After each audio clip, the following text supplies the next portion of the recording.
Ассалаумағалейкум. Домовой деген кім дейді? Жауап берейін. Домовой деген жын, кәдімгі жын. Ол жындардың түрі көп болады.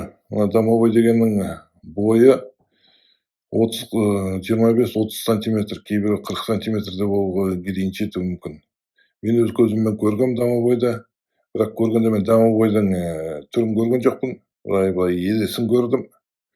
Бір рет мен үйге ұзақ, үйде ешкім болған жоқ. Мен где-то бір айдай басқа қалада болдым да, содан кейін үйге кіріп есікті ашсам, туалеттің есігі ашық тұрған, содан бірдеңе көлеңке сияқты атып шықты да, қарады да, сенсің бе дегендей теріс қарап қайтадан кіріп кетті.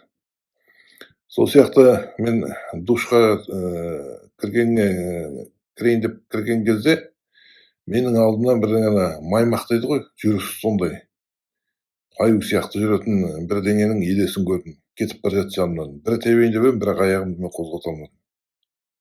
Сондай-ақ мен душқа түсіп жатқанда тағы көрдім, көлеңкесін көрдім, лампочкадан түсіп тұрған. Аспанда ұшып бара жатты, былай ұшып бара жатты бүйтіп былай. Соның көлеңкесі жерге түсіп тұрды, болды. Бұл домовой дегендер әрбір үйде бар, одан қорқатын ештеңесі де жоқ. Егер ол домовойды қуғыңыз келетін болса, онда Құранның Бакара деген сүресін қосып қойыңыз. Ол кезде қашып кетеді олар.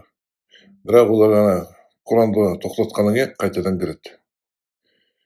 Кейде егер Аллахтың рұқсаты болса, сіздерге олар басқа жындармен бірге келіп тиісуі мүмкін, қылқындыруы мүмкін.